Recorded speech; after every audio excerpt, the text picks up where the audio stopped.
विश्व स्वास्थ्य दिवस 2021 यानी कि वर्ल्ड हेल्थ डे 2021 की थीम क्या थी? तो देखिए महत्वपूर्ण प्रश्न है। तो सबसे पहले मालूम होना चाहिए कि प्रत्येक वर्ष विश्व स्वास्थ्य दिवस कब मनाया जाता है? तो 7 अप्रैल को मनाया जाता है, याद रखना है। अब 2021 में इसकी थीम क्या थी? तो इसकी थीम थी building a fair healthier world, यानी कि एक निष्पक्ष और स्वस्थ दुनिया का निर्माण। ये 2021 में इसकी थीम थी। तो इसका आंसर क्या हो जाएगा? ऑप्शन ए हो जाएगा, याद रखना है। दुनिया की पहली जहाज सुरंग यानी कि वर्ल्ड्स फर्स्ट शिप टनल का निर्माण कहाँ होगा? तो देखिए दुनिया की पहली जहाज सुरंग कहाँ पर बनेगी, यानी कि दुनिया की पहली शिप टनल का निर्माण कहाँ पर होगा? तो नॉर्वे में होगा। तो इसका आंसर ऑप्शन बी हो जाएगा। अब देखिए नॉर्वे दुनिया की पहली जहाज सुरंग का निर्माण करेगा। तो यह सुरंग 1.06 मील लंबी और 118 फीट चौड़ी होगी। देखिए इसका निर्माण 2022 में शुरू होगा और यह जहाज सुरंग उत्तर पश्चिमी नॉर्वे में पर्वतीय स्टेट बेट प्रायद्वीप से होकर गुजरेगी। तो याद रखना है कि दुनिया की पहली जहाज सुरंग का निर्माण कहाँ पर होगा? तो नॉर्वे में होगा। अगला क्वेश्चन है बौद्धिक संपदा सूचकांक यानी कि इंटेलेक्चुअल प्रॉपर्टी इंडेक्स 2021 में भारत की रैंक क्या है? तो देखिए बौद्धिक संपदा सूचकांक 2021 यानी कि आईपी इंडेक्स 2021 में भारत की रैंक है 40। तो इसका आंसर ऑप्शन सी हो जाएगा। देखिए 2021 में भारत 53 वैश्विक अर्थव्यवस्थाओं में 40वें स्थान पर है और इसमें प्रथम स्थान पर है संयुक्त राज्य अमेरिका। अब देखिए इस इंडेक्स को जारी कौन करता है? तो US chamber of commerce global innovation policy centre यानी कि जीआईपीसी इसे जारी करता है, याद रखना है। नेक्स्ट क्वेश्चन है इंग्लिश फुटबॉल लीग मैच में नियुक्त होने वाली पहली महिला रेफरी कौन बन गई हैं? तो देखिए इंग्लिश फुटबॉल लीग मैच में नियुक्त होने वाली पहली महिला रेफरी बनी है। तो इनका नाम है रेबेका बेल्च। तो याद रखना है। तो इसका आंसर ऑप्शन ए हो जाएगा। नेक्स्ट क्वेश्चन है मशहूर मराठी लेखक शरण कुमार लिम्बाले को किस पुरस्कार से सम्मानित किया गया? तो देखिए महत्वपूर्ण प्रश्न है। तो जो शरण कुमार लिम्बाले हैं इन्हें सरस्वती सम्मान 2020 से सम्मानित किया गया है। तो इसका आंसर ऑप्शन डी हो जाएगा। देखिए किस लिए दिया गया? तो इनके मराठी उपन्यास सनातन के लिए इन्हें यह सम्मान दिया गया। अब देखिए ये जो सरस्वती सम्मान यानी कि ये पुरस्कार है तो इसकी शुरुआत के बिरला फाउंडेशन द्वारा वर्ष 1991 में की गई थी। और देखिए पहली बार सरस्वती पुरस्कार यानी कि सरस्वती सम्मान किसे दिया गया था? तो हरिवंश राय बच्चन को दिया गया था 1991 में। तो कई बार पूछा जाता है, याद रखना है। चलिए नेक्स्ट क्वेश्चन देखते हैं एग्जाम वॉरियर्स का नया संस्करण 2021 किसने लिखा है? तो इसका आंसर ऑप्शन सी हो जाएगा नरेंद्र मोदी जी ने। तो देखिए आप सभी जानते हैं वर्ष 2018 में प्रधानमंत्री नरेंद्र मोदी जी ने एग्जाम वॉरियर्स नामक एक पुस्तक लिखी थी जो कई बार एग्जाम में पूछी भी गई थी। तो इसी पुस्तक का इन्होंने अब 2021 में एक नया संस्करण लिखा है। देखिए इस नए संस्करण में छात्रों के लिए और अभिभावकों के लिए परीक्षाओं के दौरान होने वाली चिंता और तनाव से निपटने के लिए कई नए मंत्र शामिल किए गए हैं। तो याद रखना है कि एग्जाम वॉरियर्स का नया संस्करण 2021 में किसने लिखा है? तो नरेंद्र मोदी जी ने ही लिखा है।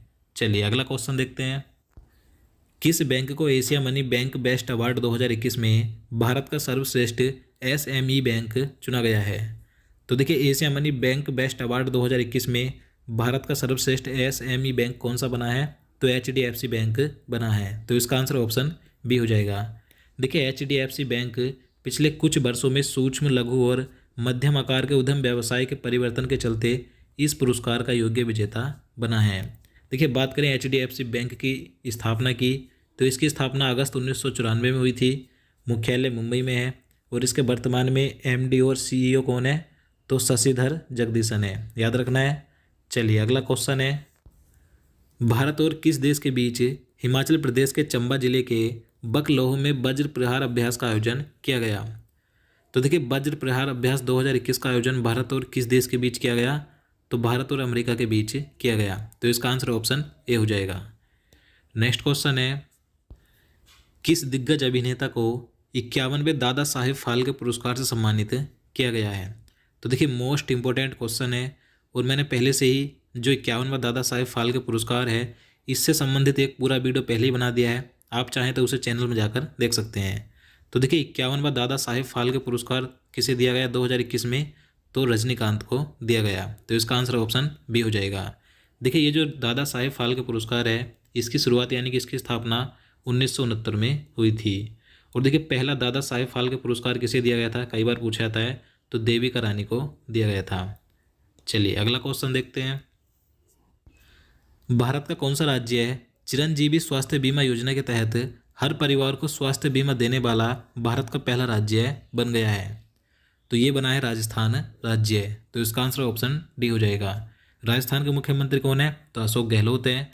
तो देखिए राजस्थान सरकार ने 2020-21 के बजट में मुख्यमंत्री चिरंजीवी स्वास्थ्य बीमा योजना की घोषणा की थी। इस योजना के तहत राज्य के सभी परिवारों को 5 लाख रुपए तक का कैशलेस स्वास्थ्य बीमा मिलेगा। तो मुख्यमंत्री चिरंजीवी स्वास्थ्य बीमा योजना किस राज्य ने शुरू की है, राजस्थान राज्य ने, याद रखना है। चलिए नेक्स्ट क्वेश्चन है, किस देश ने विश्व टीकाकरण एवं लॉजिस्टिक सम्मेलन की मेजबानी की है?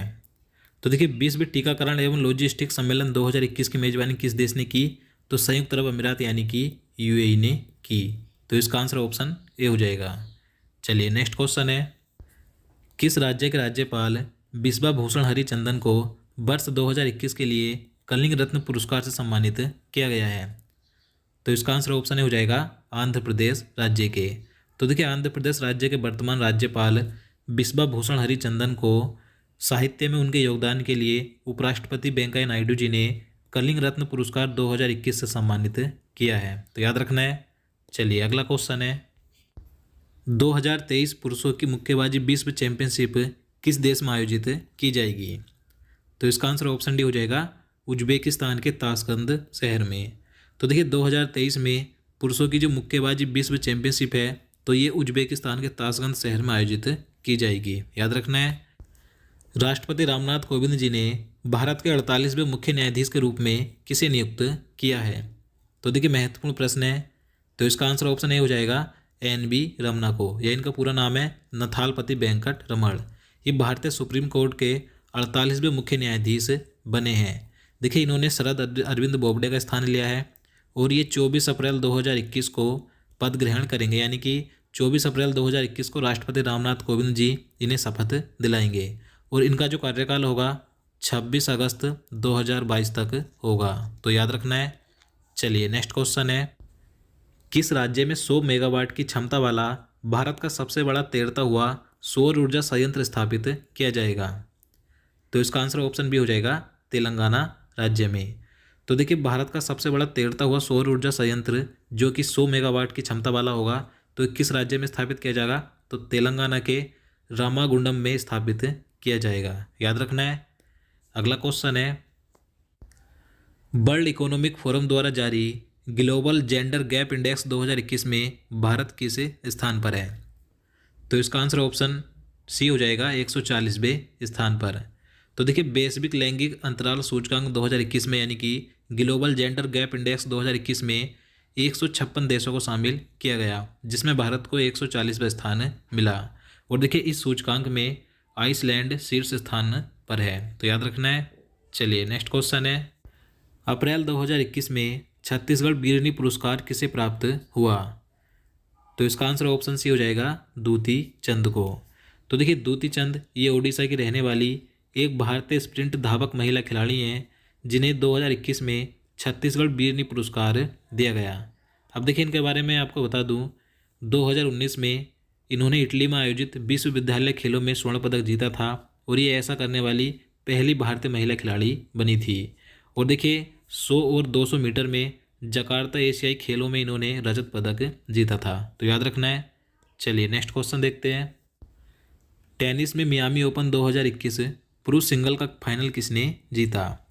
तो देखिए जो मियामी ओपन है यह टेनिस की प्रतियोगिता है, तो 2021 में इसमें पुरुष सिंगल का खिताब किसने जीता? तो ये जीता हर्बर्ट हरकज ने, जो कि पोलैंड के खिलाड़ी हैं। तो इसका आंसर ऑप्शन सी हो जाएगा। और देखिए इसी के साथ बात करें कि महिला सिंगल का खिताब इसमें किसने जीता? तो ऑस्ट्रेलिया की एशले बार्टी ने जीता है, तो याद रखना है। चलिए नेक्स्ट क्वेश्चन है, किसने IIM जम्मू में आनंदम द सेंटर फॉर हैप्पीनेस का उद्घाटन किया है? तो इसका आंसर ऑप्शन ए हो जाएगा रमेश पोखरियाल ने।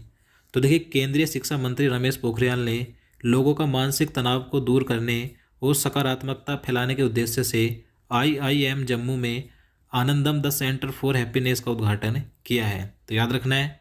चलिए अगला क्वेश्चन देखते हैं, किस कंपनी ने भारतीय कप्तान विराट कोहली को अपना ब्रांड एम्बेसडर नियुक्त किया है? तो इसका आंसर ऑप्शन डी हो जाएगा डिजिट इंश्योरेंस ने।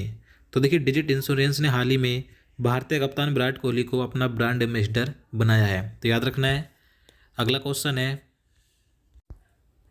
हाल ही में वीवो के ब्रांड एम्बेसडर कौन बने हैं? तो देखिए अभी हाल ही में वीवो के ब्रांड एम्बेसडर कौन बने हैं? तो विराट कोहली ही बने हैं। तो इसका आंसर ऑप्शन सी हो जाएगा, विराट कोहली को वीवो का ब्रांड एम्बेसडर भी बनाया गया है।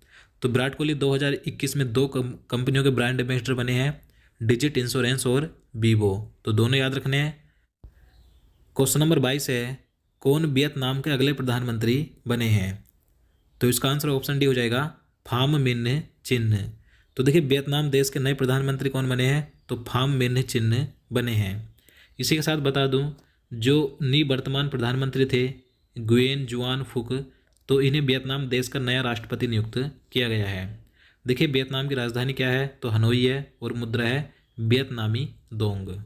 चलिए नेक्स्ट क्वेश्चन है, कौन सा राज्य अपने स्थापना दिवस को उत्कल दिवस के रूप में मनाता है?